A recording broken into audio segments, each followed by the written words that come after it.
행정부라고 부르지요. 정부는 세 가지가 있어요. 입법부, 행정부, 사법부. 네, 죄송해요. 정부는 세 가지가 있어요.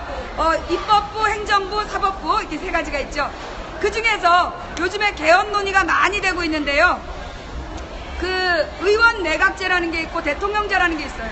우리나라는 대통령제입니다. 대통령제는 뭐냐 하면 입법부하고 행정부가 분리되어 있어요. 그래서 입법부는 국회, 그 다음에 행정부는 대통령, 사법부는 판사, 세 개가 구분되어 있으면 대통령제. 그 다음에 의원 내각제는 뭐냐 하면 이렇게 생긴 거야. 뭐냐 하면 입법부하고 행정부가 하나야. 그래서 여기는 대통령을 따로 뽑지 않아. 그래서 총리를 뽑아요. 독일 메르켈 대통령이에요, 총리예요? 총리죠. 아베 대통령이야, 총리야? 총리죠. 영국의 카메론 그 사람 총리예요, 대통령이에요? 총리죠. 총리라고 부르는 게 앞에 왔다 갔다 하면 걔네들은 전부 다 의원 내각제야. 그래서 국회의원이 내각, 즉 행정부를 만들었을 때 이걸 의원 내각제라고 그래요. 그럼 얘는 뭐예요? 사법부예요. 예. 어떤 민주주의 국가도 의원 내각제이든 대통령제든 반드시 분리되어 있어야 되는 게 사법부예요. 다른 말로 제가 또 재판 받아봐서 알아요. 수시로 법정에 가봐서 아는데 판사가 하는 일이 뭐냐? 아니, 판사를 부를 때 그냥 판사님 안 불러요. 존경하는 재판장님이라고 불러요. 그 말은 영어에서 나온 표현이에요. 무슨 얘기냐? 판사는 그 존경하는 재판장님이라는 표현이 뭐냐? 재판정 안에서 신과 같은 존재다라는 뜻으로 부르는 거예요. 그래서 판사는 대통령이나 또는 외부의 어떤 힘에 의해서도 영향받지 않고 오로지 법과 자신의 양심에 따라 판결한다. 그러니 판사는 재판정의 신이다 라고 인정해주는 게 존경하는 판사님이라는 명칭이에요. 따라서 판사는 절대 대통령이 원하는 판결을 내리면 안 되는 거예요. 판사는 국회의원이 원하는 판결을 내리면 안 되는 거예요. 판사는 오로지 법에 따라서 법대로만 판결하라고 있는 게 판사예요. 그런데 대한민국에서 판사들이 등신 취급받았던 때가 있어요. 언제? 박정희 때. 박정희 대통령 때 박정희가 쟤네들 제제제 간첩이잖아. 그러면 아무 증거 없이 데려다가 60일씩 70일씩 고문을 해요. 그래서 장이 다 빠져나올 정도로 살이 다 뜯어질 정도로 고문을 한 다음에 간첩이라고 인정을 하면 그 다음에 얘를 재판정에 세웁니다. 그럼 판사가 시키는 대로 땅땅땅 사형. 그래서 죽은 게 수십 명 수백 명이에요. 감옥 갔다 온 게 수천 명이고 그렇게 간첩 누명을 쓰고 죽은 사람이 수십 명이에요. 그래서 어떻게 됐냐? 박정희 때 죽은 간첩으로 죽은 사람들 나중에 다 거짓말인 거 밝혀졌어요. 전부 무죄야. 그러면 어떻게 됐냐? 우리 국민 세금으로 그 죽은 사람들에 대해서 지금 수백억을 물어주고 있어요. 박정희가 죽인 사람들의 목숨값을 우리 세금으로 내고 있는 거예요. 릴렉스 수박씨 발라서 18통을 주고 싶은 그런 일이죠. 그런데 여러분 지금 박근혜 정부가 뭐 하고 있어요? 세금이 모자라다고 뭐 하고 있어요? 국민들 옛날에 노무현 대통령이 내가 그때 분명히 기억해. 내가 이제 보건복지부 장관 밑에서 일을 했기 때문에 그때 기억나는데 노무현 대통령이 담배값을 500원 올린다 그랬어요. 박근혜가 나타나가지고 쌍욕을 하면서 참 나쁜 대통령이라고 어떻게 서민들이 피우는 담배값을 500원이나 올리냐고 어찌나 욕을 했는지 그 노무현 대통령 욕을 바가지로 먹고 못 올렸어. 와 박근혜 딱 2,000원 올리더라. 노무현은 500원만 올려도 서민을 모르는 대통령이고 자기는 2,000원을 올려도 서민 대통령이야? 어느 나라 법이 그래? 뻥이죠. 정말 개뻥이죠. 뻥튀기 장사님 안 하는 것 같아. 그 다음 그건 말고 지금 우리나라의 기름값 오늘 아까 오다 보니까 어머 여수가요 전국에서 기름값이 제일 비싼 나라로 비싼 동네래. 그래가지고 보니까 휘발유가 1,500원 가까이 되고 그 다음에 경유값이 1,200 얼마더라고요. 서울은 1,300 얼마 1,100 얼마예요. 200원이 비싸요 여기가. 근데 좌우지간 이 기름값이 여러분 그거 아세요? 우리나라가 OECD라는 그 선진국 회원국들 중에서 국민의 평균 소득 대비 기름값이 제일 비싼 나라예요. 그거 아세요? 미국의 뉴욕도 1리터에 800원 한대요. 아니야, 지금 600원? 1리터에 600원, 700원 하는 나라예요. 근데 미국의 뉴욕이 전 세계에서 물가가 제일 비싼 도시야. 근데 거기서 기름 1리터에 6, 700원을 하는데 우리나라는 1,300원, 1,500원을 하는 거야. 이게 웬일일까요? 우리나라 기름값에는 뭐가 붙어? 세금이 붙어. 다른 나라도 세금 붙어요. 그런데 다른 나라에서는 세금이 들어오면 그 세금으로 뭐 하냐면 공기 정화시키고 어떻게 공원을 만들거나 숲을 조성하고 산에 나무 심고 그래서 공기 정화하는 비용으로 다 써요. 근데 우리가 내는 세금은 기름값 1,300원 중에 800원이 세금이야. 고정되어 있어요. 왜 그러냐? 옛날에 노무현 때는 기름값이 1,000원을 하면 400원이 세금이었어요. 40%만 세금이었어. 그러니까 2,000원이 기름값이 올라가면 800원이 세금, 1,000원이면 400원으로 내려갔어요. 근데 노무현 대통령 때 기름값이 갑자기 폭등을 해가지고 기름값이 2,000원이 된 적이 있어. 그때 노무현이 어떻게 했냐면 원래 800원 받아야 되는 유류세를 700원인가 600원마로 낮춰갖고 기름값을 낮춰준 적이 있어요. 그게 노무현식 정치예요. 근데 박근혜는 어떻게 했냐? 이명박 때 갑자기 기름을 2,000원으로 올리는데 어떻게 올렸냐? 국제 기름값이 올라가면 국제 기름값이 올라가면 우리나라 주유소 기름값이 금세 올라요. 그거 우린 당연하다고 생각하잖아. 근데 그게 잘못된 거야. 왜? 그 기름값이라는 게요. 원래 기름을 사잖아요. 산유국에서 배에다 싣고 그 기름을 정유해가지고 그걸 뭐라 그래? 분리해가지고 그 분리된 게 주유소에 와서 우리가 사는데 걸리는 시간이 3개월이래요.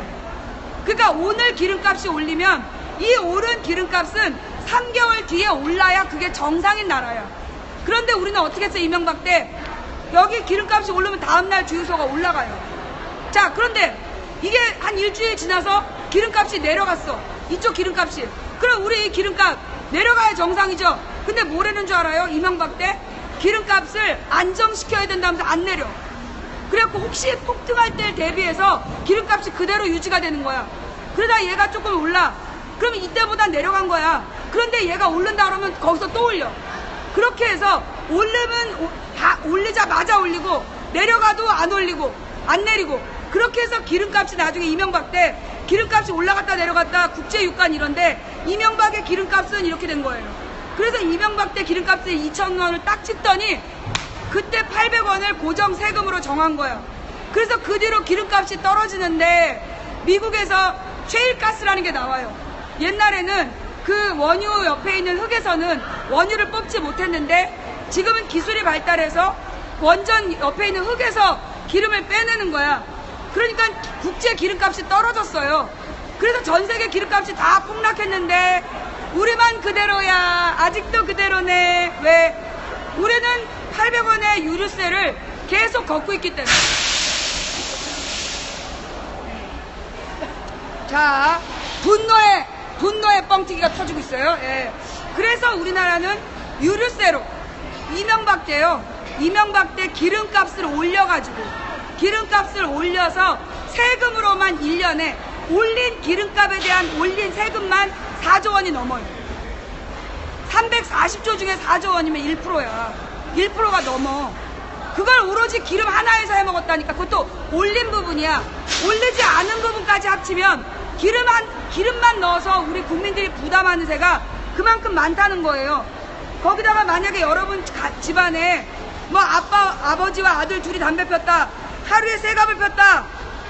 그러면 이 사람 한 사람이 1년에 내는 세금이 144만 원이에요.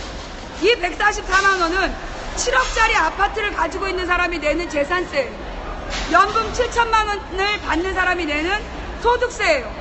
그만큼 받아요. 그러면 이 집은 2억 1천만 원 소득이 있을까요? 아니잖아요.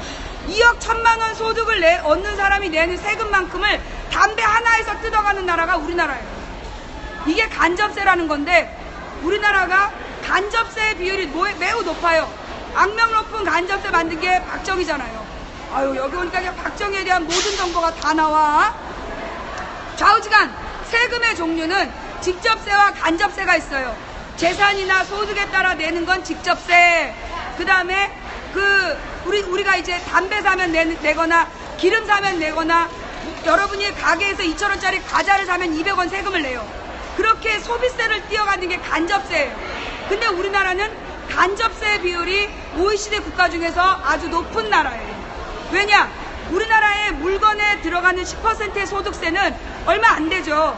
그런데 담배 원가 500원이야. 근데 4,500원에 팔아.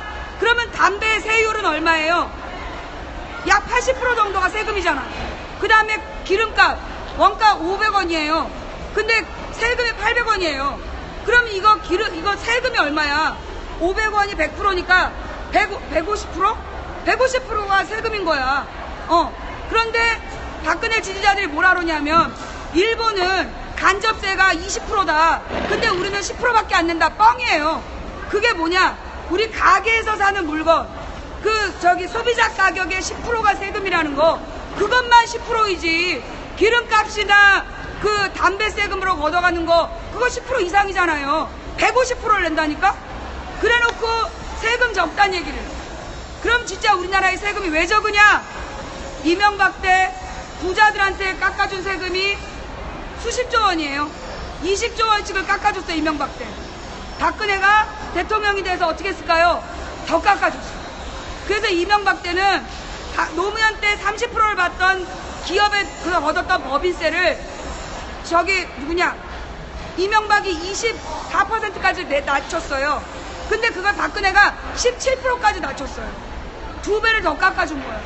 그렇게 해서 부자들이 내야 될, 대기업이 내야 될 세금은 깎아주고, 서민들한테 악착같이 담배세, 악착같이 유류세 걷어가지고 그걸로 때우다가도 모자라니까 뭐예요? 길거리에 그냥 경찰들이 쫙 깔렸어. 도둑 잡고 강간법 잡는 거 아니야. 뻑하면 강간 사건 터지잖아요. 길거리에 경찰들 뭐해? 안전벨트 맸어 안 맸어? 심지어 이제 고속도로에서 전원이 운전벨트 안 매면 이걸로도 벌금 걷는다는 거야. 뻑하면 교통벌금. 그러니까 지금 박근혜 정부는 세금의 모든 소득을 누구한테 뜯어가? 서민한테 뜯어가는 거예요. 부자들한테 종합소득세나 아니면 법인세로 걷어야 될 세금을 깎아주고, 그리고 우리 서민들한테 세금을 악착같이 걷어가. 그러면서 어머나 신문에 나왔어. 경제를 살리기 위해서 10몇조 원을 썼다는 거예요. 어디로 갔어 그 돈?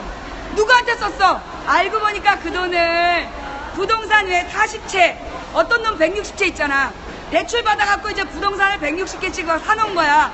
근데 얘네들이 대출을 받아갖고 어마어마한 대출을 받았으니까 이자를 많이 낼 거 아니야. 걔네들 이자 깎아주는데 10몇조 원을 쓴 거예요. 그거 아시죠? 아니 뉴스에 대출 이자를 깎아준다고 그래갖고 내가 다음날 열심히 가가지고 대출 이자 깎아달라 했더니 나는 해당 조건이 안 된대. 무슨 서류를 해오래. 근데 서류를 해갖고 왔더니 선착순이라서 마감이 됐다는 거야. 그래서 어떻게 마감됐냐? 이미 얘네들은 서류 준비해놨다가 다음날 딱 땡 되면 부자들이 딱 서류 갖다 내고 대출이자 할인받은 거야. 우리 같은 서민들은 정보도 듣고 서류 떼는데 시간 걸리고, 그러니까 우리는 할인 못 받는 거야. 그렇게 해서 돈을 쓰고 있는 거예요. 그게 박근혜식 세금을 쓰는 방법이야. 그래놓고 우리 국민들한테 악착같이 걷어가잖아요. 그죠? 그래놓고 그 세금을 어디다 쓰는지를 감시하는 게 국회의원인데 국회의원 없애래. 기가 막히죠? 왜 박근혜가 국회의원 없애라고 그러냐? 자기가 세금을 어디다 뻘짓거리로 썼는지 그걸 감시하고 감독하는 게 국회이기 때문에, 그래서 국회를 없애라는 거예요. 첫 번째. 두 번째, 지금 국회에서 만들려는 법이 뭐냐? 노동자들 너무 많이 해고하지 마라. 왜? 노동자가 해고하면 물건을 못 사 먹어요. 예. 아니 장사가 안 돼 요즘에. 그 장사가 안 되는 이유가 뭐 때문이에요?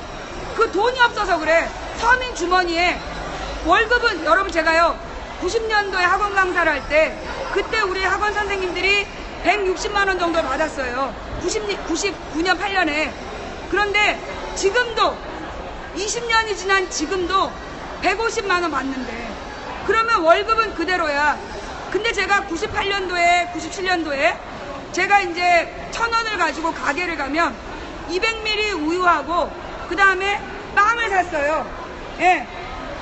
그래서 200ml 우유하고 빵을 1,000원에 사 먹을 수 있었어.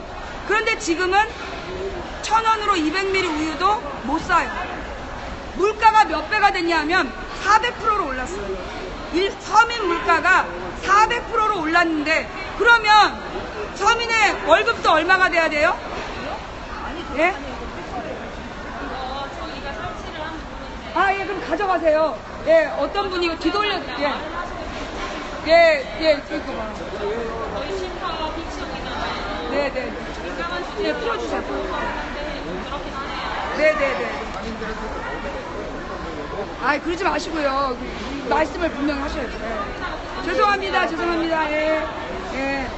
아니, 아까 이걸 누가 뒤돌아 세워놔서 안 쓰는 건 줄 알고 갖고 오신 거예요.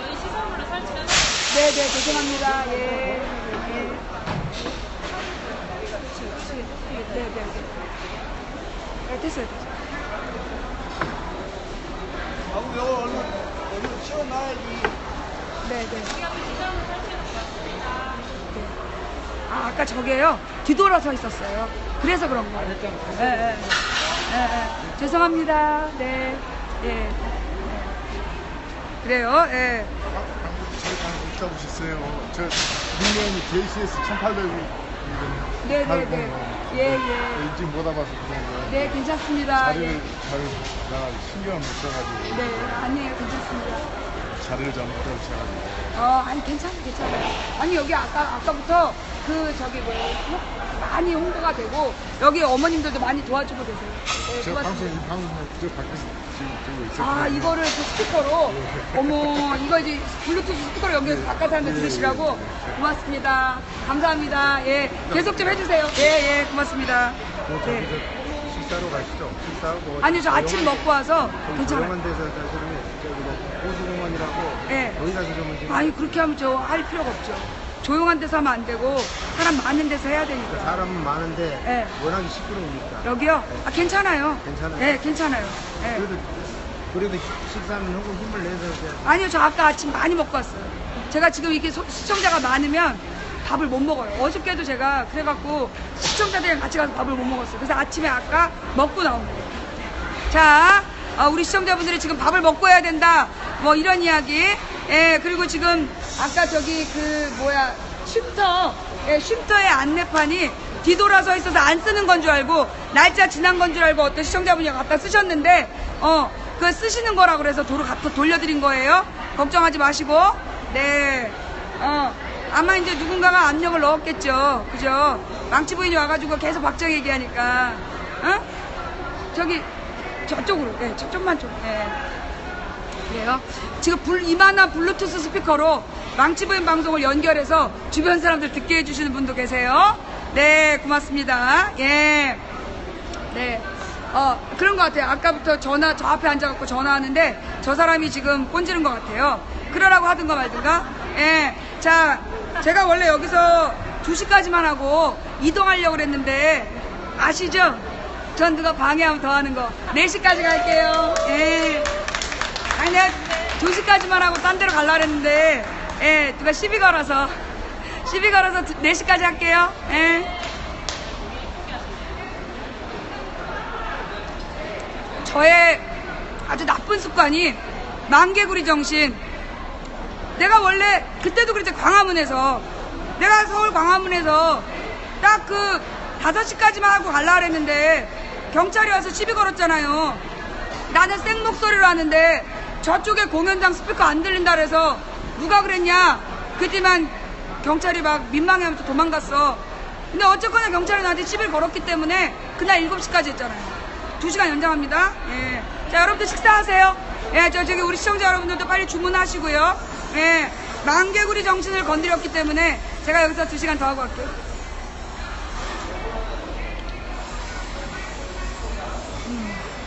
자, 아까 어디까지 얘기했죠? 예, 무슨 얘기까지 했지? 까먹었네.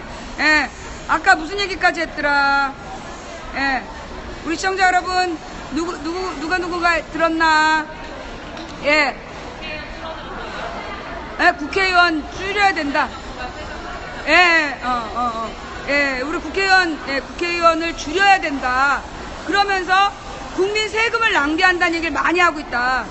그런데 그러니까 국회의원이 해야 되는 가장 중요한 일은 박근혜 정부가 세금을 어디다 쓰는지 그걸 감시 감독하는 게 중요한 역할이에요.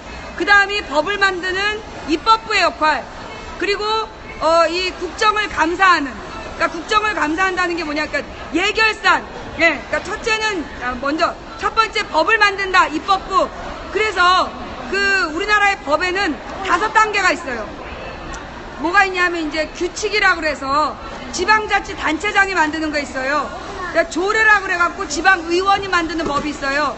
그 다음에 명령, 시행령 같은 건 행정부에서 만드는 거예요. 대통령령, 총리령, 부령 이런 거. 그 다음에 법이 있어요. 법률, 뭐뭐뭐에 관한 법률. 이건 국회에서 만들어요. 그 다음에 헌법이 있어요. 그런데 이 5개의 법이 동급일까요? 등급이 있을까요? 등급이 있어요.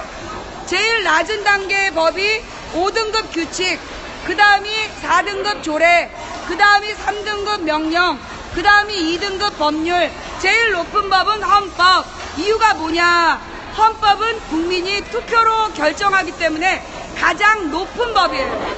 그래서 밑에 있는 법률이 헌법을 위배하면 위헌 법률, 그래서 이 법을 폐기해야 돼요. 마찬가지로 명령은, 시행령은 반드시 헌법과 법률에 따라서, 헌법과 법률의 취지에 따라서 만들어져야 되는 게 시행령이에요. 그런데 박근혜 세월호 시행령이나 테러방지법 시행령을 보면 헌법과 법률을 개무시하고 자기 멋대로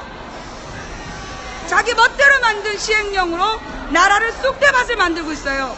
이게 지금 박근혜가 또 잘못하는 건데, 좌우지간 국민이 국회의원을 뽑고 비서를 10명이나 뽑아주고 연봉을 1억 넘게 주는 이유는 법을 똑바로 만들어서 국민의 생명과 안전을 보호하는 법을 만들라고 준 건데, 그렇게 만든 법을 지가 뭐라고 맘대로 짓밟아요. 그게 시행령의 문제다. 두 번째는 아까 말씀드렸다시피 박근혜가 국민의 세금을 어디다 쓰는지 그걸 감시 감독하는 게 예결산 심사예요. 예산, 결산 어디다 쓸 거예요? 어디다 썼어요? 요거를 심사하는 게 예결산 심사. 요게 국회의 두 번째 중요한 역할입니다. 이게 어떤 나라나 국회가 존재하는 이유는 바로 뭐 때문이야? 국민 세금을 얼마나 걷어서 어디다 쓸지를 정하기 위해서예요. 그 다음에 세 번째가 뭐냐? 국정을 감사하는 역할이에요. 한마디로 우리나라에 15,000개 부서가 있어. 그 15,000개 부서가 국민 세금으로 무슨 뻘짓을 했는지 감시 감독하는 거, 그게 국회의 아주 중요한 일이에요. 그 다음에 네 번째, 대통령이 국민의 뜻과 헌법을 위배하고 못된 짓을 하면 대통령은 어떻게 할 수 있다? 탄핵 심판을 청구할 수 있어요. 탄핵 소추권이라 그러죠. 이게 국회의 가장 중요한 네 가지예요. 그러니까 박근혜 대통령은 자기가 여왕인 줄 알아요. 지 멋대로 나라를 쑥대밭을 만들고 싶은데 일일이 감시하지, 세금 어디다 썼는지 똑바로 밝히래지, 그 다음에 자기가 말 안 들으면 탄핵하겠다 그러지, 그러니까 거기다가 지 맘에 안 드는 법 만들지, 그러니까 국회를 없애라는 거예요. 여러분, 국회가 필요 없다, 국회 해산하라, 그런 얘기 나오면 뭐라고 그러셔야 되냐? 이 뽕이다! 라고 외쳐주십시오. 국회는, 감사합니다. 국회는 막강한 권력을 가진 대통령으로부터 국민을 보호할 수 있는 마지막 장치예요. 아주 중요한 장치예요.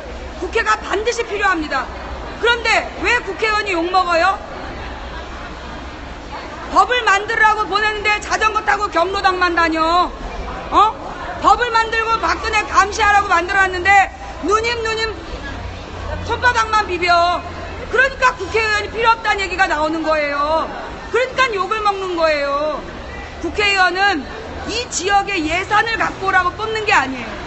국회의원은 우리 지역을 대표해서 국민의 생명과 재산을 지키는 국가로서의 의무를 잘하도록 박근혜 정부를 잘 감시 감독하라고 국민 대표로 뽑아주는 거예요. 그러니까 국회의원은 어디 있어야 되냐? 여의도에서 행정부를 날마다 감시하면서 똑바로 잔소리하라고, 그렇게 뽑는 게 국회의원이에요. 자전거 타고 경로당 다니고 싶으면 시의원을 나와야 되는 거예요. 망치불 말이 맞아요? 감사합니다. 그래서 네네 고맙습니다. 수고하셨습니다. 예. 그래서 예, 우리가 국회의원이 뭘 하는지를 똑바로 알고 대통령이 뭐 하는지를 똑바로 알아야 돼요. 자, 그럼 이제 본격적으로 그러면 대통령은 뭘 해야 되느냐? 여러분, 옛날에 우리가 이제 돌도끼 들고 다닐 때 그때를 뭐라 그래요? 구석기 시대. 그래서 돌도끼 들고 우가우가 다니면서 때로 가가지고 맘모스 잡아먹던 시절, 그게 옛날 구석기 시대였다면 신석기 시대는 돌로 만든 돌괭이 이런 걸로 땅을 파가지고 조피, 수수 이런 거 농사 지어 먹던 게 신석기 시대예요. 그 다음에 청동기 시대가 오면 단군 왕검 그래갖고 옷부터 딱 뽀대납게 입고 반짝반짝하는 거 달고 다니면서 내가 왕이야 그런 단계가 있죠. 그때가 바로 청동기 시대예요. 청동기 시대부터 그 왕이 나오는데 요 소위 짱이 나오는데 짱은 왜 만드느냐? 청동기 시대부터 짱이 나와서 그 뒤로 왕이라고 부르고 황제라고 불리고 지금은 대통령이라고 다 부르고 있지만 이게 짱부터 대통령까지 왜 뽑냐? 왜 만들었냐? 역할이 있어요. 가장 중요한 역할이 뭐냐면 국민의 생명과 재산을 보호하는 거예요. 옛날에 이제 막 농사를 지어갖고 막 농작물 이렇게 만들어놨어. 근데 왜 도적대가 와가지고 와갖고 훅 집어가는 거야. 그러면 농사 지어갖고 다 날리면 그러면 죽는 거잖아. 그러니까 농민들이 동네에 힘 좀 센 애한테 야 내가 너한테 감자 한 포대 줄게. 그러니까 네가 도둑대가 오면 저 입구에서 네가 막아줘라. 그래서 동네 힘센 애들더러 동네 입구 막으라고 만든 게 그게 정부예요. 그래서 정부는 맨 처음부터 역할이 국민의 생명과 재산을 보호하는 거예요. 여러분 이명박을 왜 뽑았어요? 박근혜와 한나라당이 날마다 노무현이 경제를 죽였다고. 기억나시죠? 김대중이 경제를 죽이고 노무현이 경제를 죽였다고 맨날 욕해가지고 이명박 뽑아주면 경제가 산다며. 그런데 경제 살았어요? 사실 서울에는요 자영업자들이 노무현 대통령 때 막 골프 치러 다니면서 노무현 정치를 너무 못한다고 다 욕했어요. 그러다가 나중에 노무현 정부 말기에 솥단지를 이고 나와가지고 막 못 살겠다 막 데모하고 그랬어요. 그런데 이명박 때가 되니까 그분들이 더 이상 데모를 안 하는 거야. 어머 다 먹고 살게 됐나? 망했어. 자영업자들이 싹 망해가지고 남의 집 배달을 다니더라고. 그래서 이명박 때는 데모를 안 한 거야. 솥단지 데모를. 결국은 경제를 노무현이 망했다라고 거짓말치고 경제를 살리겠다고 이명박을 뽑은 건데 이명박이 경제를 더 말아먹었죠. 얼마나 말아먹었어요? 예, 현재까지 발견된 그 이명박 대통령이 국민에게 끼친 손해가 얼마야? 200조 원. 어떻게 200조 원이냐? 4대강 사업한다고 42조 원. 그 다음에 방위산업 비리로 100조 원. 그 다음에 자원외교 한다고 60조 원. 그래서 200조 원을 해먹었어요.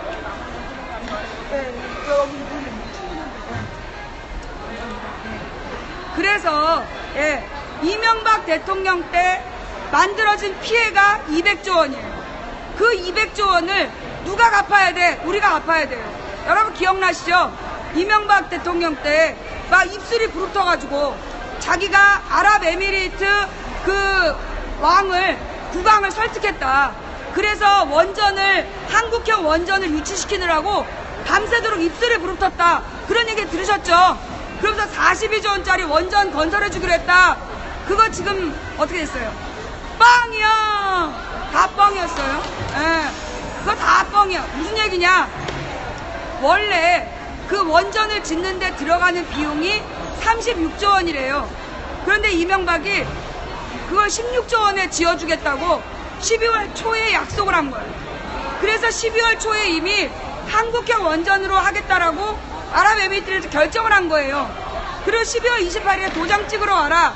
그런데 그 도장 찍는 쇼를 그렇게 크게 한 거야. 거짓말로. 마치 자기가 중동 건설을 하면서 뭐 경험을 아유 진짜 수박 씨발라서 진짜 얼굴에 그냥 팩을 해주고 싶은 좌우지간. 괜찮아요, 괜찮아요. 예, 예.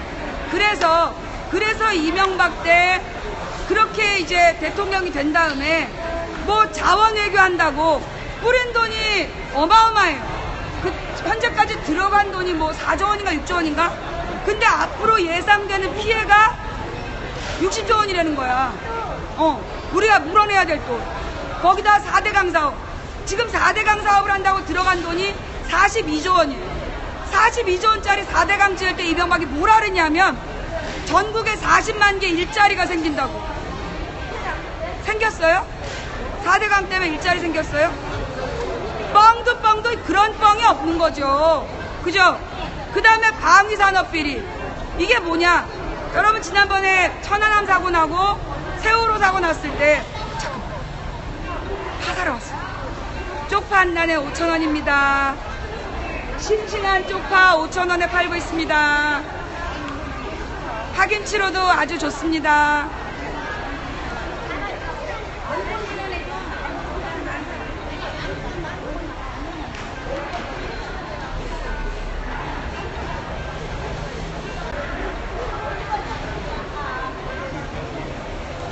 지금 쪽파를 팔고 있는 순간이기 때문에 우리 동업자 어머니께서 파를 파시는 동안 조용히 해요. 거의 다 파셨네. 예. 우리 어머니 오늘 장사 잘 되시네. 이제 쪽파 4단 남았어요. 5,000원짜리 쪽파 4단 남았습니다. 예. 그 옆에 감자도 어머니 건가? 예. 이제 감자만 남았어요. 이 쪽파 4단 남았으니까 속히 오세요. 순천 아랫장. 예. 농산물, 우리 농산물 판매구역에 예, 쪽파 한 단에 5,000원에 팔고 있습니다. 예. 마감 임박 서두르세요, 여러분. 자, 순천 아랫장 우리 농산물 판매구역으로 오시면 예, 싱싱한 쪽파 이만큼 한 달에 5,000원에 판매합니다. 자, 이제 4개밖에 안 남았어. 4개. 자, 서둘러 오세요. 저쪽에 뭔데요, 어머니? 아, 저쪽에 가서 해드릴까요? 예. 일단 여기 쪽파 다 팔고 그쪽으로 갈게요, 어머니. 예, 그래요. 네, 어머니. 좀 이따 가서 팔아드릴게요, 어머니. 예. 자, 현지 스카우트 됐어요. 자, 하던 얘기를 마저 하면, 그러면 대통령이 해야 될 일이 뭐냐면, 국민의 생명과 재산을 지키는 일이에요. 우리가 이명박을 뽑았던 이유가 국민을 뻥튀기 시켜준다. 국민을 부자 만들어준다. 그래서 뽑아줬는데 국민이 몽땅 가난해졌어. 그래서 다 가난해지니까 그 다음에 박근혜를 뽑은 거야. 왜 박근혜를 뽑았느냐?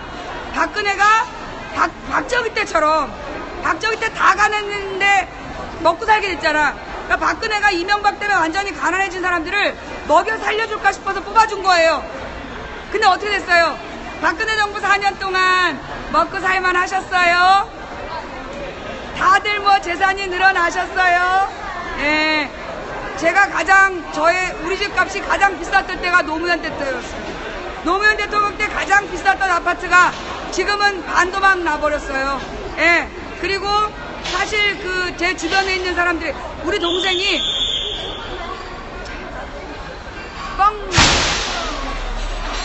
이명박이 부자 만들어준다는 얘기가 뻥이었다는 얘기였죠. 네. 747, 실수 있는 사기는 다 친다. 예, 이런 이명박 대통령의 뻥을 뻥튀기 아주머니께서 튀겨주셨습니다. 그래서 이명박 때 부자 될 줄 알고 찍었다가 쫄딱 망하고, 적어도 박근혜 때 평균으로 올려줄 줄 알고 뽑았는데 평균 이하가 됐어요. 그런데 여러분, 지금 제 동생이 미용실을 하는데요. 여러분도 그러세요? 그 장사가 요 몇 달 동안 굉장히 더 안 된다는 거예요. 특히 이번 한 일주일, 2주일 동안에 아무도 안 돌아다닌다는 거야. 그러면 이런 서비스업을 하는 사람들은 손해를 너무 크게 봐요. 이유가 뭐냐? 지금 롯데 특검 들어갔잖아요. 그러니까 롯데 특검이 아니라 롯데를 지금 검찰에서 압수수색 들어갔잖아요. 근데 롯데가 우리나라 유통업과 관계된 이 장악한 기업이 너무 많은 거야. 그러면 이제 롯데가 무너지면 연관 중소업체들이 얼마나 많겠어. 그러니까 지금 롯데를 박근혜 정부에서 막 검찰이 압수수색한 다음에 서울 같은 데는요 바짝 긴장해가지고 아무도 소비를 안 하는 거야. 뭔가 큰일 나겠다. 왜냐하면 옛날에 여기 한보라고 있었잖아요. 옛날에 그게 김영삼 때였죠. 한보가 무너진 게 김영삼 때였나? 옛날에 김영삼 때 한본가라는 호남의 유명한 대기업이 있었어요. 그런데 그 대기업이 무너졌어. 그래서 어떻게 됐냐 하면 한보가 무너지고 호남 경제가 싹 망한 거야. 예, 그랬던 거예요. 근데 그 뒤로 지금 이 대우가 또 김대중 때는 대우그룹이 무너졌어요. 그래서 대우그룹이 무너지면서 관련 유관 업체들이 굉장히 많이 실업자가 된 거야. 그러니까 이제 지금 근데 박근혜 정부에서 롯데를 치고 있고, 그래서 만약에 롯데가 그렇게 무너진다면 전국적으로 미치는 파장이 한보나 대우보다도 클 수 있어요. 왜냐하면 지금 우리나라의 대부분의 경제 구조가 유통망 중심으로 구성되어 있는데 그 유통을 꽉 찐 게 롯데야. 그 롯데가 무너지게 되면 그로 인한 피해가 국민 전체 경제에 미칠 영향이 어마어마한 거예요. 박근혜를 뽑으면 경제가 적어도 중간은 가겠거니, 그리고 뽑아놨더니 매 3년 동안 재벌들을 위해서 규제를 완화해야 된다. 규제 완화. 규제가 뭐냐? 대기업이 중소기업 등쳐먹고 그 대기업이 노동자들 피골 빨아먹는 거 그거 못하도록 법으로 정해놓은 게 그게 규제예요. 그런데 박근혜가 3년 동안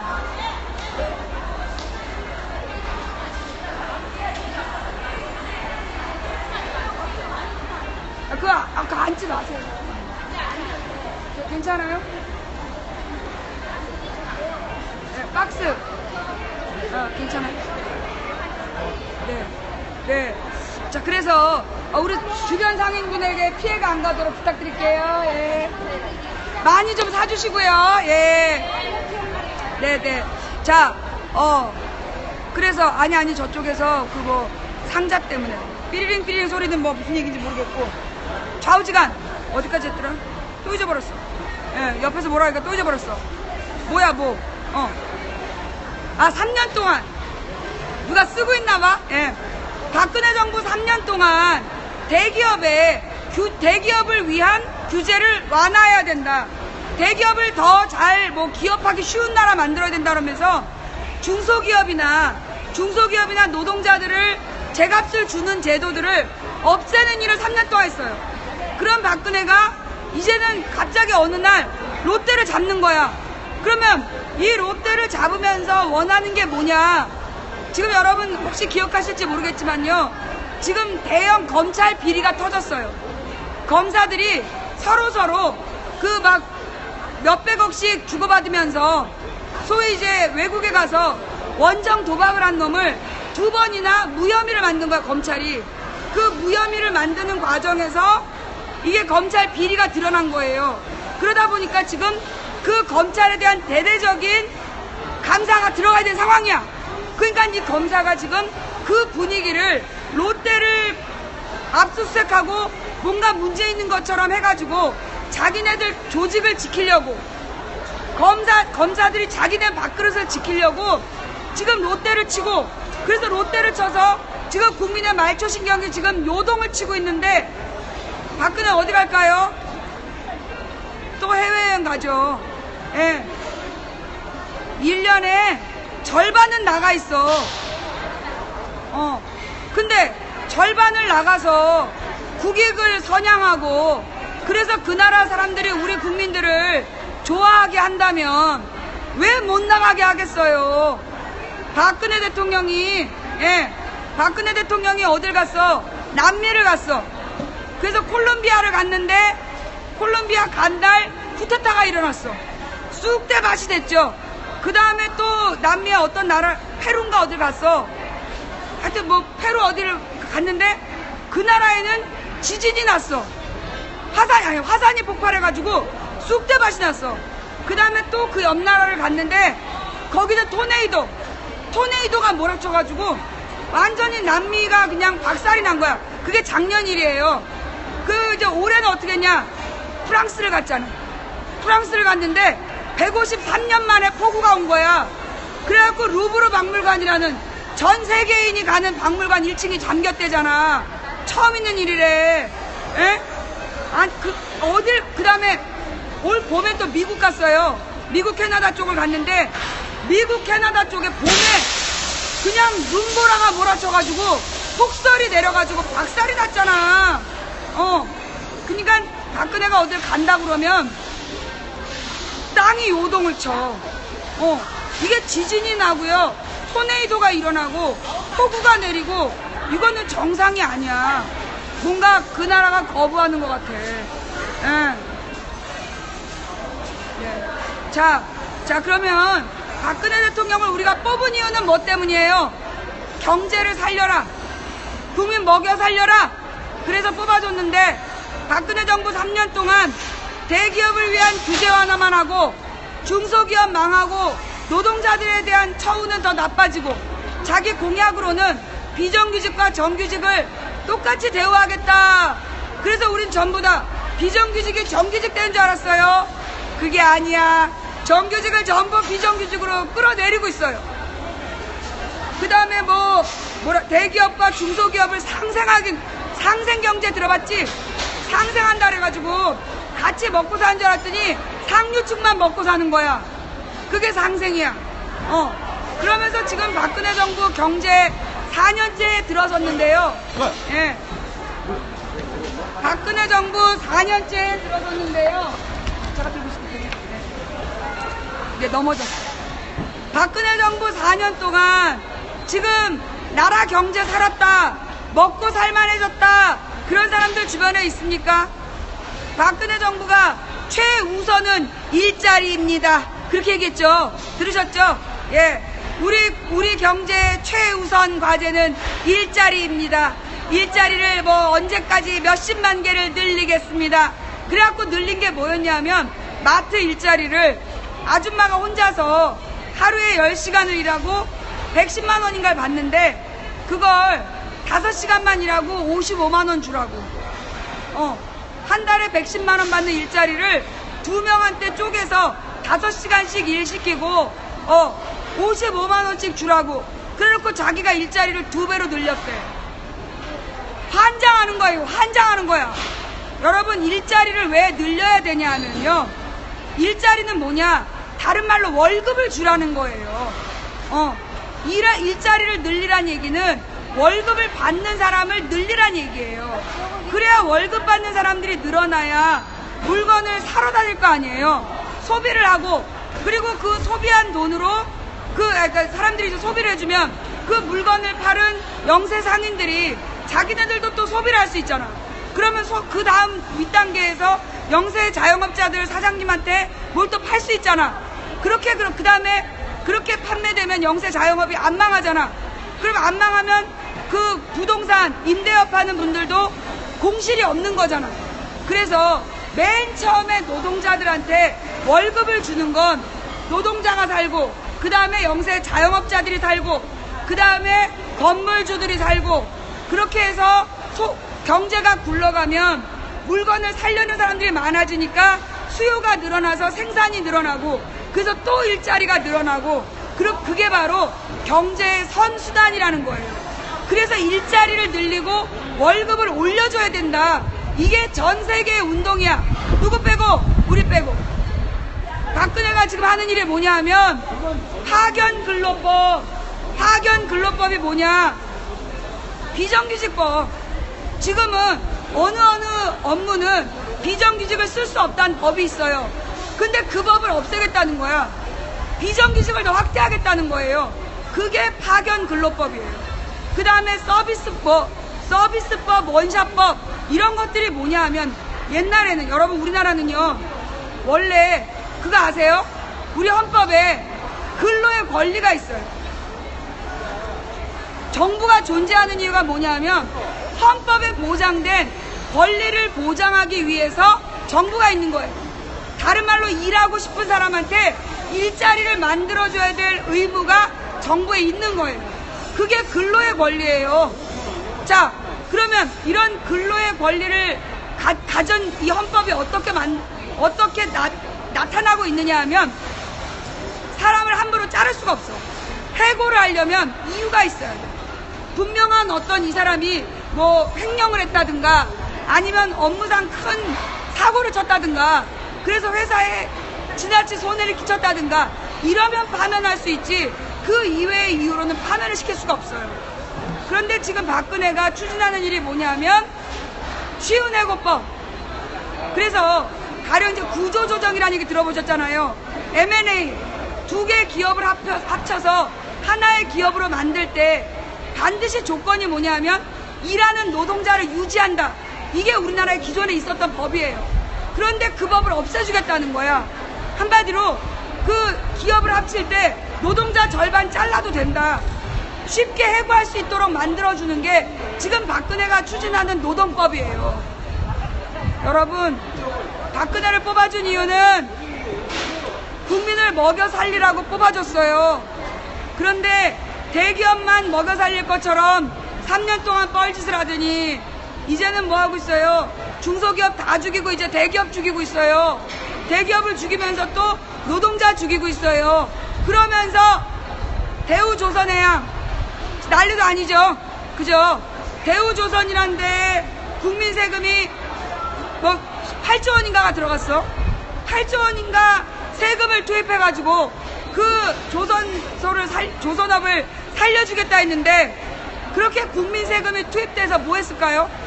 거기 직원이 8년 동안 그 돈을 180억이나 횡령을 한 거야. 그래서 그 횡령을 해서 뭐 했냐? 내연녀, 첩이랑 명품을 사가지고 호화 사치 생활을 한 거예요. 국민 세금을 쏟아 부어서 그 돈이 그렇게 쓰인 거예요. 그런데 그런 회사를 그 회사가 공영회사야 민영회사야? 민영회사야. 저기요 그 스피커 소리 좀 줄여주실래요?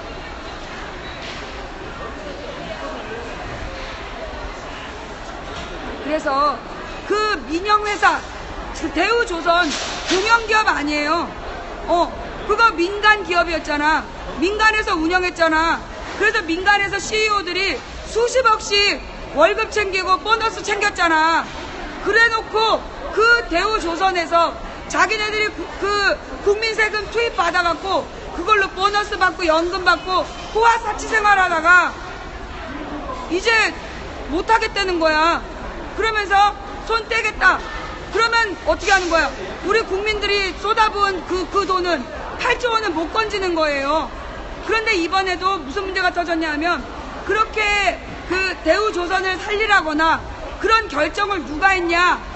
이 기업은 이미 8년 전부터 맛이 갔어. 이 대우조선은 살아날 수가 없는 회사였어. 그런데 계속 그 회사에다가 돈을 투입해다.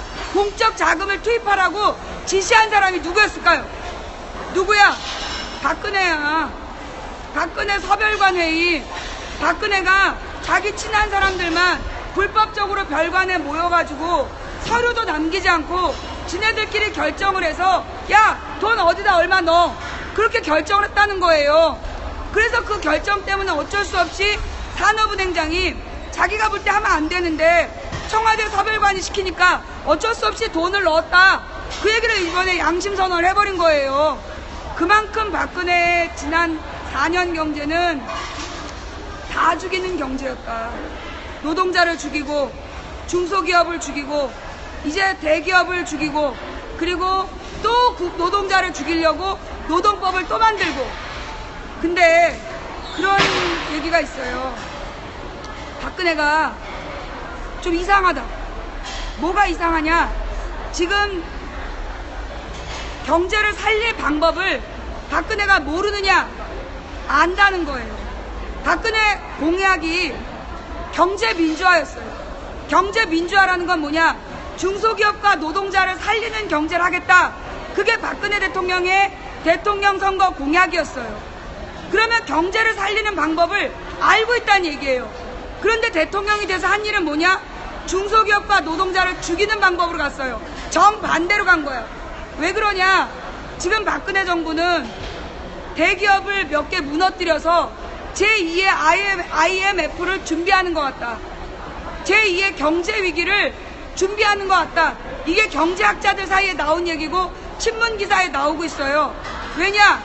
지금 같은 구조에서는 노동자들의 지위를, 그러니까 노동자들 더 쉽게 자를 수가 없잖아. 그러니까 일부러 기업 몇 개 도산시켜서 경제 위기를 크게 가져가가지고 노동 구조를 완전히 개판으로 만들어버리는, 모든 정규직을 없애려는 그런 계획인 거 아니냐. 그게 첫 번째 박근혜 정부를 바라보면서 경제학자들이 걱정하는 부분이에요. 두 번째, 그래서 노리는 게 뭐냐, 온 나라를 위기에 빠뜨리고, 그래서 비상계엄령 같은 거, 자기 아버지가 했던 것처럼 비상계엄령 같은 걸 내려서 국회를 해산하고 영원히 자기가 통치하는 영구 종신제를 통치를 하려는 그러는 거 아니냐. 그게 무슨 얘기냐면요, 국정원이, 저하고 싸우던 국정원이 댓글을 다른 내용이 뭐 인터넷상에 막 홍보했던 내용이 뭐냐, 박근혜를 종신 여왕제를 만들어야 된다. 그게 뭐예요? 대통령을 이제 안 뽑고 박근혜를 평생토록 여왕처럼 섬기는 나라를 만들자는 얘기야. 이건 세 가지 의혹이에요. 네, 첫째, 박근혜가 경제 해법을 아는데 정반대로 가는 이유, 뭔가 수상하다.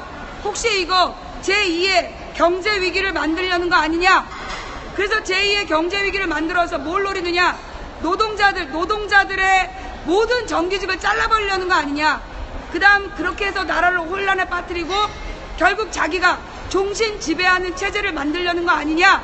이런 의혹이 지금 일고 있습니다. 여러분, 박근혜 대통령이요, 왕이 아니에요. 국민한테 월급 받고 일하는 우리의 직원이에요.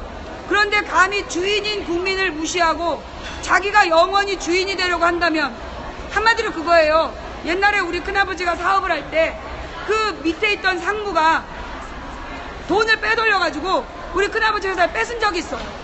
그런 식으로 지금 박근혜는 우리 국민의 권리를 자기가 사기를 쳐서 뺏으려고 하고 있어요. 어떻게 해야 됩니까? 국민들이 깨어서 박근혜가 사기치고 국민의 권리를 뺏으려는 걸 여러분이 막아내야 된다는 겁니다. 제가 그 이야기를 하기 위해서 전국 순회 중에 있습니다.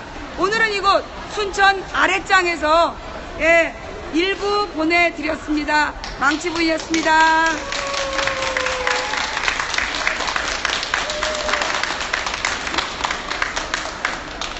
어머님, 장사에 방해돼서 죄송해요.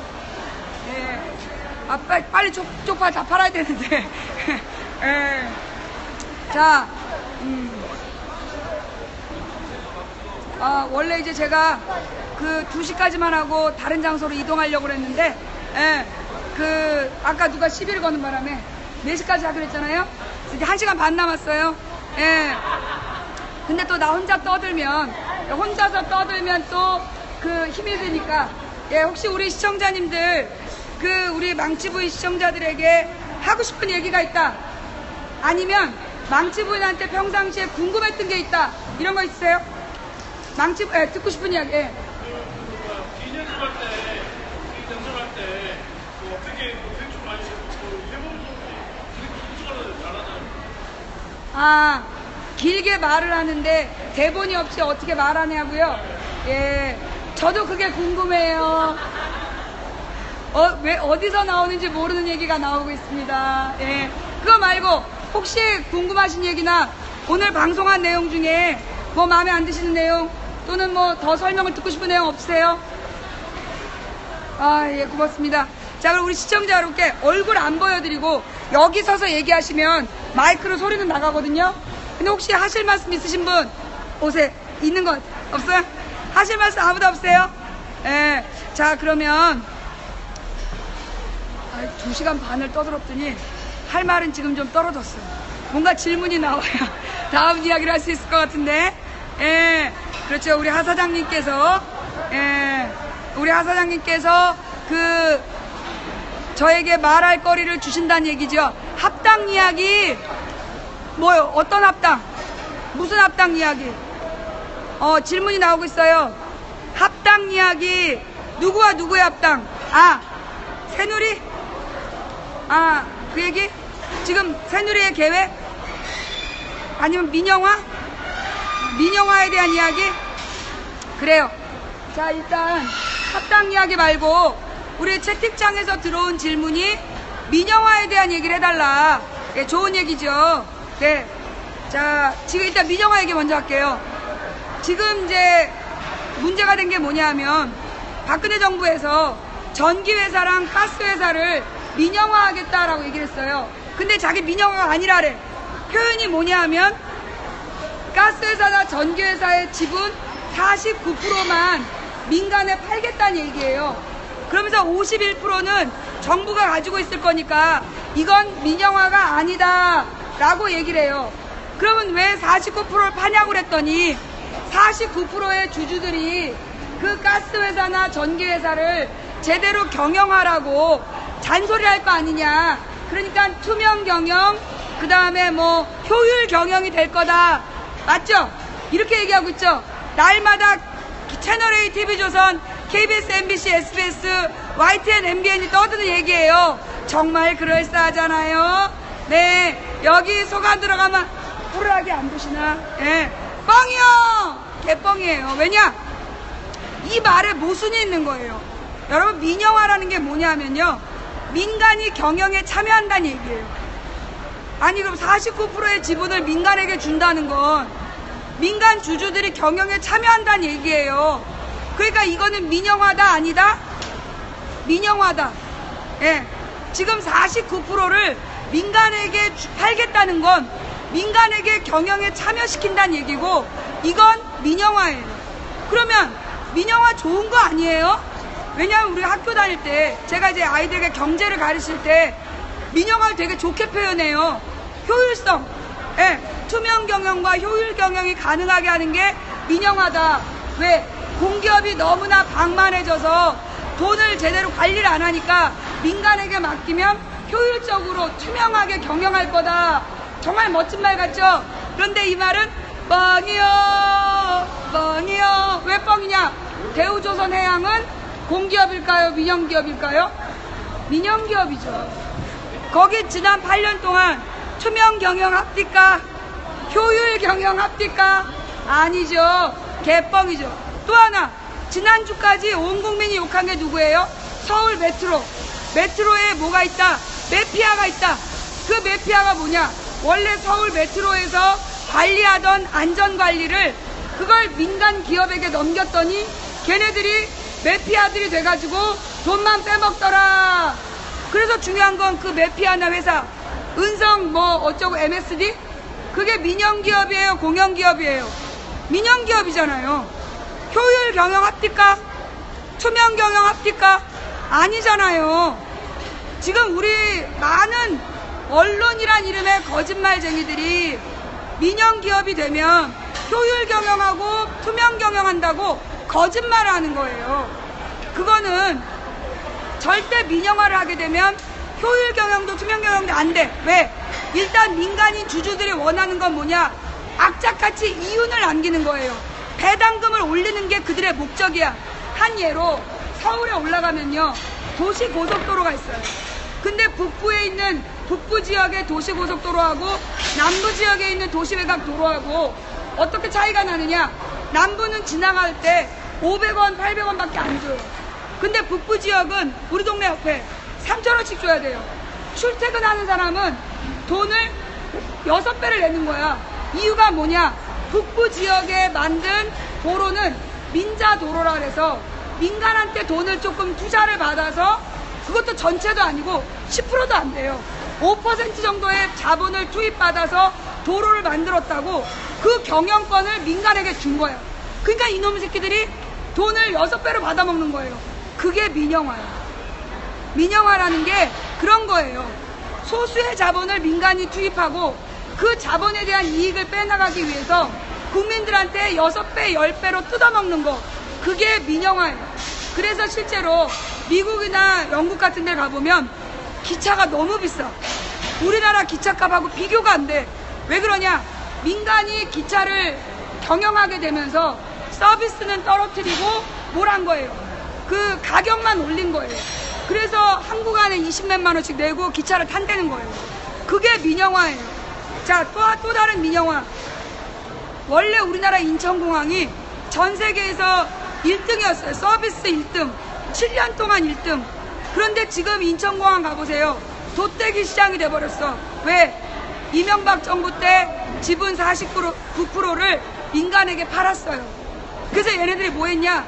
서비스업부터 민영화를 한 거야. 그래서 이제 서비스 부분에 인력을 줄인 거예요. 그래서 화장실이 개판이야. 그러니까 지금 이제 그걸 뭐라 그러지? 작은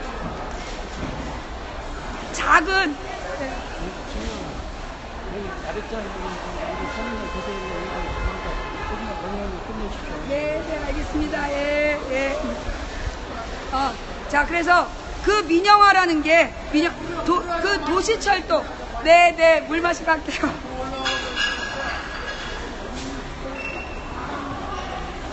원래 인천공항이 서비스가 너무 좋았어요.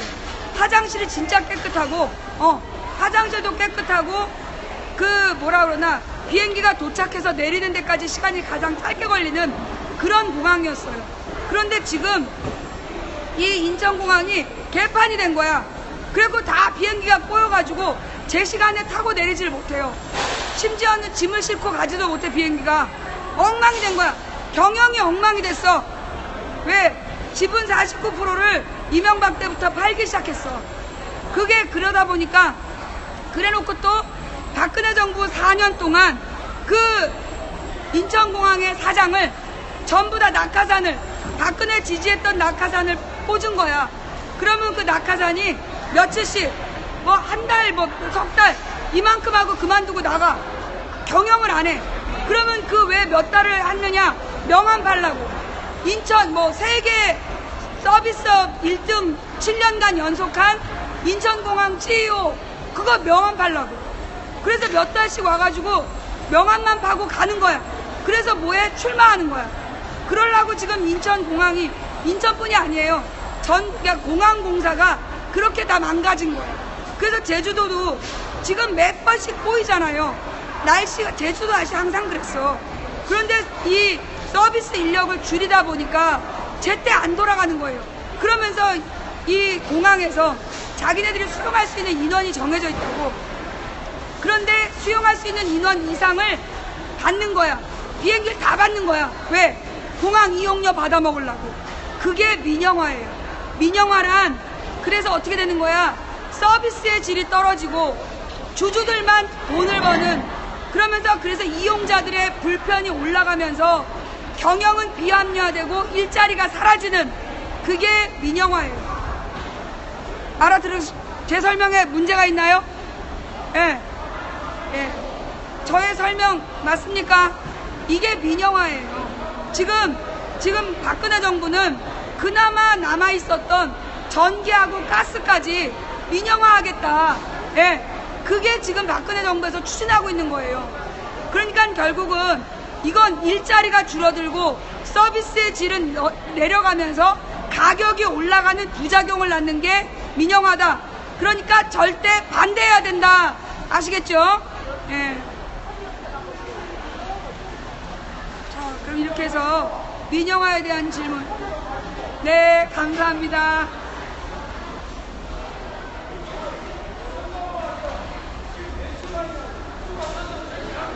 너무 시끄러우시죠?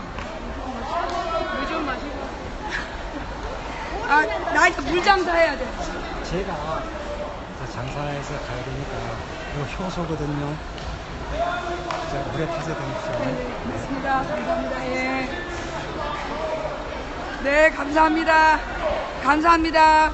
예, 파프리카 사장님께서 최고라고. 감사합니다. 예. 네. 자, 그래서 지금 이제, 가야 될 때가 된 것 같아요. 지금 순천시장이, 지금 이제 한쪽에서는 아무래도 이정현 쪽에서 협박을 받은 분들이 그만 가달라라고 얘기하는 분이 한 2분 계셨고, 나머지 우리 상인분들은 최고라고 얘기하고 계시고, 이러다가 또 이 순천 아래장이 저 때문에 분열되면 안 되잖아요. 예. 그래서 제가 딱 5분만 더 하고, 5분만 더 하고 갈게요. 5분만 더 하고. 예, 또 질문. 예, 우리 파프리카 비타민C가 풍부한 파프리카 여러분 진짜 파프리카 많이 사주세요. 네, 감사합니다. 파프리카 사장님 감사합니다. 네, 순천 아래장 여기 우리 농산물 판매구역에 오시면 아이 머리만한 파프리카를 단돈 1,000원에 찾을 수 있습니다. 네, 파프리카 사러 오세요. 감사합니다. 감사합니다. 계속 물 마시라고. 자, 그래서요.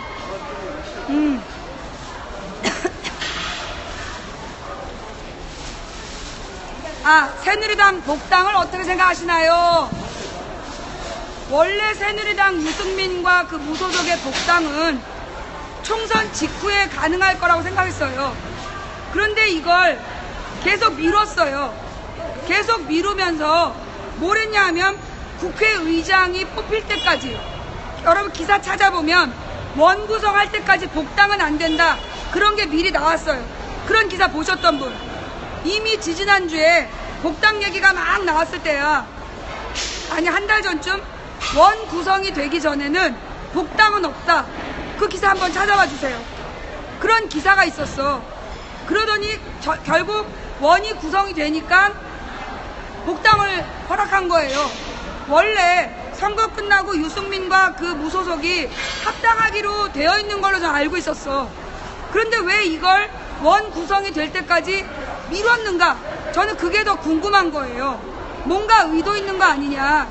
국회의장직을 정세균에게 주고, 그러니까 더민주에게 국회의장을 주기 위해서 제1당 자리를 늦춘 거 아니냐.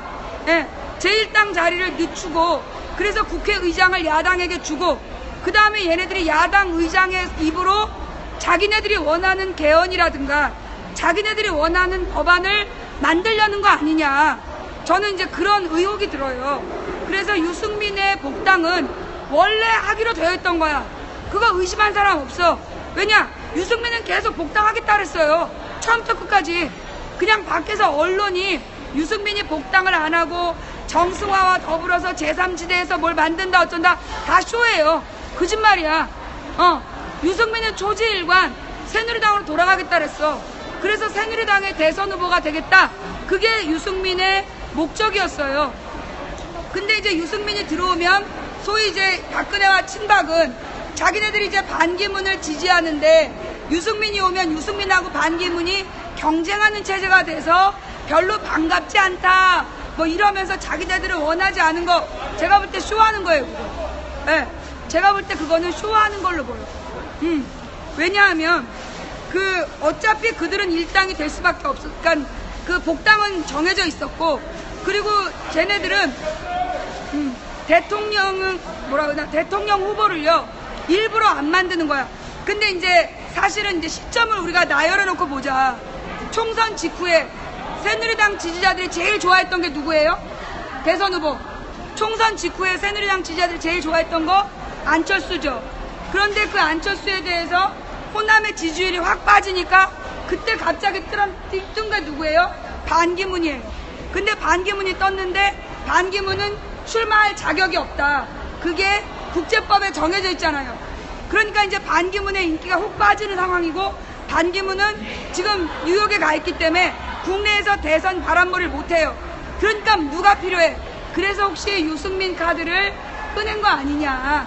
그래서 그냥 간판용, 진짜 대통령 후보 아니고 그냥 간판용 대통령 후보로 유승민을 띄우기 위해서 친박은 싫어한다라는 뉘앙스를 먼저 뿌리고, 오늘 아침 한선교가 인터뷰를 하면서 그거는 받아들여야 된다. 반대했지만 친박이 합리적으로 고민해서 받아들이는 것처럼 쇼를 하고 있는 거 아니냐. 저는 그렇게 봐요. 자, 그래서 결국 일당이 우리가 이제 그 지난 총선에서 더민주가 일당이 됐는데 그게 민심이었는데, 그 민심을 지금 그 유승민 복당으로 꺾었다. 그래서 더민주가 1번을 뺏겼다, 어떡하냐, 이런 걱정들 많이 하시잖아요. 그죠? 그런데 저는 이런 생각이 들어요. 우리가 1번이 필요하다면, 더민주가 1번이 필요하다면 국민의당과 합당하면 되는 거 아니냐. 이번에 온 나라를 3주 동안 완전히 들었다 놓은 사건이 뭐예요? 신안 선마을 여선생 성폭행 사건. 사실 선마을 여선생 성폭행 사건은 흑산도라는 한 섬에서 벌어진 일이에요. 근데 그 섬마을에서 벌어진 일을 흑산도라고 얘기하지 않고 신안이라고 싸잡아서 얘기하는 거예요. 그러면서 신안 섬마을 성폭행 사건, 신안 여행 금지, 신안 펜션 취소 이런 걸 계속 검색어로 올리면서 이 신안 전체를 싸잡아서 욕을 했는데 이게 신안이 아니라 호남 전체를 비난하는 거야. 흑산도에서 성폭행 사건 하나 일어난 걸 전체 호남이 마치 성폭행 범죄자들이 사는 지역인 것처럼 계속 보도를 하면서 얘네들이 노리는 게 뭐냐? 호남 사람들의 마음을 위축시키는 거예요. 그래야 호남 사람들이 당황하고 뭔가 자기네들을 구해줄 그 세력을 구하는 거야. 그러면서 이제 새누리당 지지자들이 돌아다니면서 얘기하겠죠. 너네가 새누리당을 찍으면 호남을 더 이상 욕하지 않을게. 이런 식의 그런 분위기를 만들기 위해서 섬마을 성폭행 사건을 신안 전체, 호남 전체로 확대 과장해서 비난한 거 아니냐. 실제로 그 서울에서요, 어떤 젊은이가 질문을 한 거예요. 신안이란 단어를 네이버에 검색을 해갖고 기사를 쫙 보니까 신안 섬 노예 사건, 신안 무슨 어선 노예 사건, 그 다음에 신안 무슨 성폭행 사건, 납치 사건, 실종 사건, 난리도 아니야. 그래서 그걸 보니까 신안은 악마의 섬이다 라고 사람들이 얘기할 수밖에 없게 만든 거야. 근데 여러분 기사 한번 보셨어요? 울산에서 19살짜리 아이가 여중생을 감금하고 성매매를 시켰어요. 그런데 그 기사 얼마나 기가 막혀. 이게 성매매를 오래 시켰어. 근데 그런 일이 벌어졌는데 이거를 제목에 울산 10대 여중생 감금 성매매 보도합니까 안 합니까? 안 해요. 악마 부부 사건, 악마 부부가 울산이었나? 울산의 악마 부부 사건 안 써요. 악마 부부 사건이 벌어진 게 울산인데 감사합니다. 울산 악마 부부 사건이라고 얘기 안 해요. 부산의 10대 성폭행 사건이라고 얘기 안 해요. 자, 여러분 광주 인화학교 들어봤죠? 장애인 학교에서 인권 침해 사건, 광주 인화학교 사건이에요. 근데 여러분 형제복지원 사건 들어보셨죠? 형제복지원은 부산 형제복지원이라고 안 불러요. 일부러. 그래서 형제복지원 사건이요, 광주 인화학교보다 훨씬 심각해요. 인화학교는 죽여서 묻고 이러지 않았잖아. 근데 형제복지원에서는 죽여서 묻기까지 했단 말이에요. 수천 명이 피해자가 있어. 3천 몇백 명이 피해자야. 그런데 부산 형제복지원 사건이라고 얘기 안 해. 그냥 형제복지원 사건. 그런데 광주 인하학교는 광주 인하학교라고 꼭 불러. 또 만약에 새누리당 의원이 잘못하면 홍문종 아프리카 노예 사건 이렇게 써요.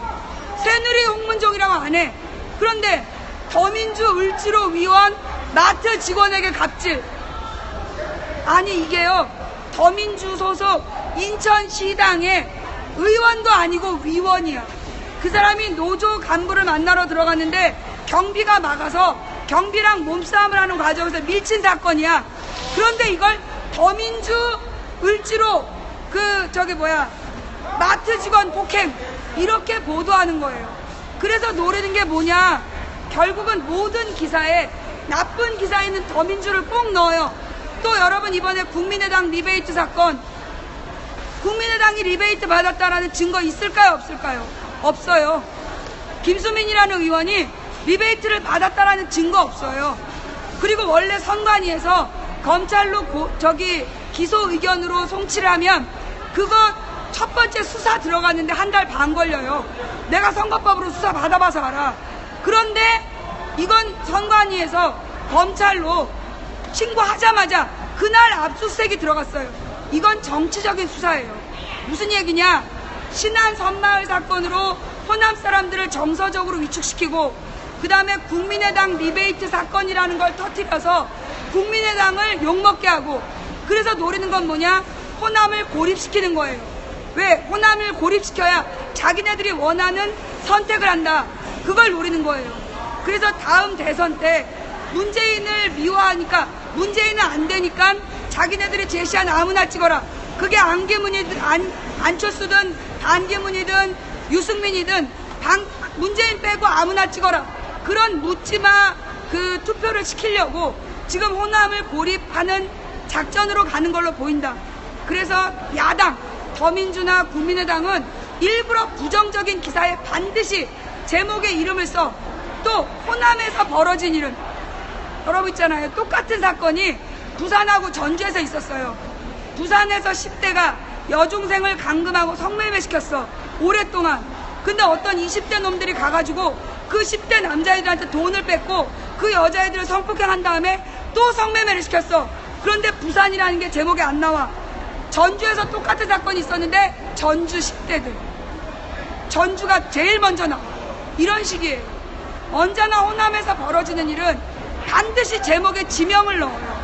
그래서 호남 그 지명을 검색하면 나쁜 기사가 먼저 나오게끔 그게 채널A, TV조선, MBN 이런 데서 유도하는 거예요. 여러분 채널A, TV조선, MBN을 끄세요. YTN 연합뉴스도 끄세요. 그리고 저녁 8시에 하는 손석희 뉴스를 보시기 바랍니다. 그리고 아프리카 앱을 다운받으시고 망치부인을 검색해서 매일 24시간 방송하는 망치부인을 검색하시면 제가 가장 좋은 양질의 뉴스를 여러분께 해설까지 해서 풀어드리니까 망치부인 방송을 널리 애용해 주시기를 부탁드립니다.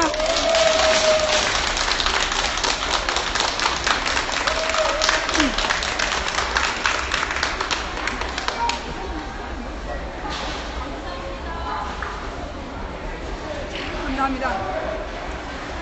제가 5분만 더 한다고 그랬는데 10분을 더 했네요. 네, 원래 2시에 가려고 그랬는데 어딜 가나 여러분 알아두세요. 망치 부인이 자리를 깔았으면 지가 갈 때까지 건드리지 말아야 돼. 내가 아까 2시에 이동하려고 그랬는데 방송 접으라고 2명 보냈잖아. 그래서 50분 더 했어. 한 명만 더 오면 오늘 내가 야시장 밥 먹고 간다. 아니 이러면 또 누가 일부러 방해하러 들어오나? 자 그러면 오늘 일단 순천 그 아랫장은 아까 제가 11시 반부터 했죠? 아니면 12시부터 했나? 12시부터 나는 고작 12시부터 2시 50분까지 2시간 반밖에 안 2시 50분밖에 안 했기 때문에 10분 더 할까요? 12시부터 했다고 막 소리를 지르셔가지고. 자 일단 그러면 혹시 사진 찍으실 분들 계시면 자 일단 여기가 빨랐네요. 줄을 이쪽으로 쓰겠습니다. 예, 줄을 이쪽에 서서 자 지금 여러분 망치 부인을 만나고 싶다 서두르세요. 예, 오늘 순천 아랫장 장날입니다. 저녁 6시부터는 야시장도 있고요. 예, 망치 감사합니다. 고맙습니다. 네, 자, 다음 분. 네, 사진기를 준비하세요. 망치. 하나 더 찍어. 한 번 더. 망치. 감사합니다. 감사합니다. 수고하셨습니다. 안녕하세요. 반갑습니다. 네. 망치.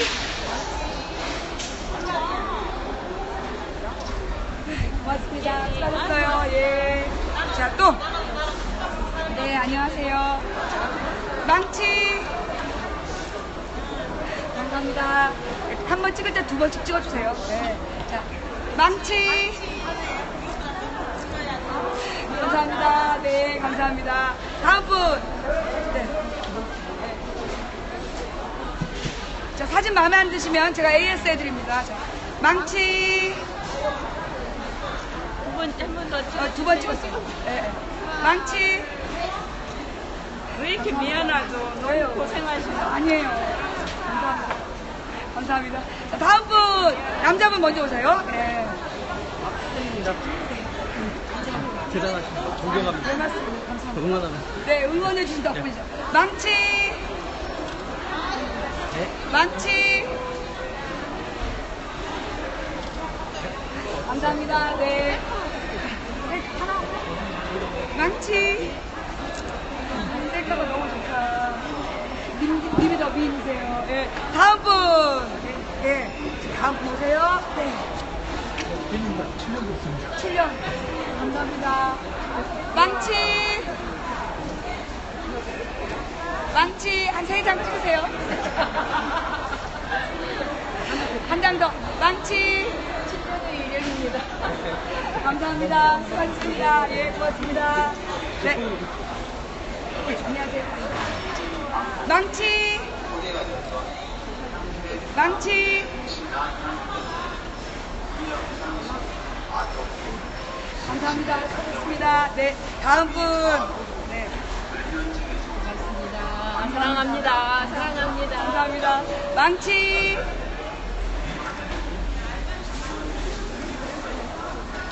망치. 감사합니다. 수고하셨습니다. 감사합니다. 다음 분. 감사합니다. 망치. 잘 나왔어요. 네, 잘 나왔어요. 감사합니다. 수고하셨습니다. 예. 자, 다음 분. 네. 다음 분이 카메라로 찍어주시는 걸로. 상부상조해야죠. 자, 저는 지금 이곳, 남원 전통공예, 그 다음에 순천 마포상회 앞에, 예. 쪽파 어머님, 쪽파 다 파셨나봐. 예. 자. 망치.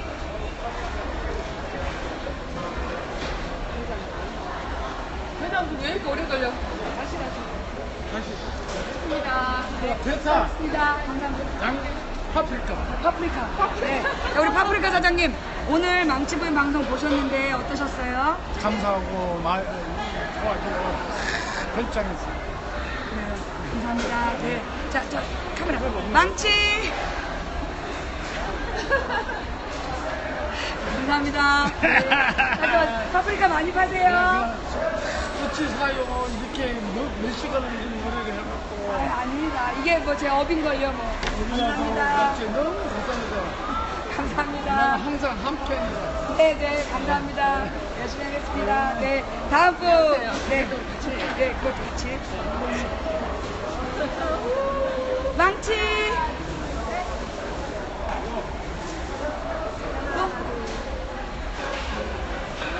정말 뜨거워. 우리 많이 힘들어. 감사합니다. 수고하셨습니다. 예. 건강하십시오. 네, 감사합니다. 다음 분.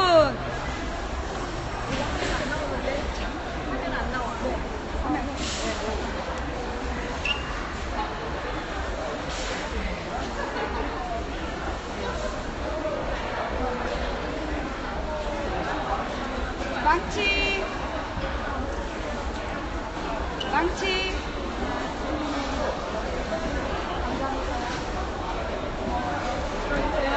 다음 분. 자, 오늘 이 스포 너무 멋있더라. 네. 수고하셨습니다. 망치. 한 번 더 망치.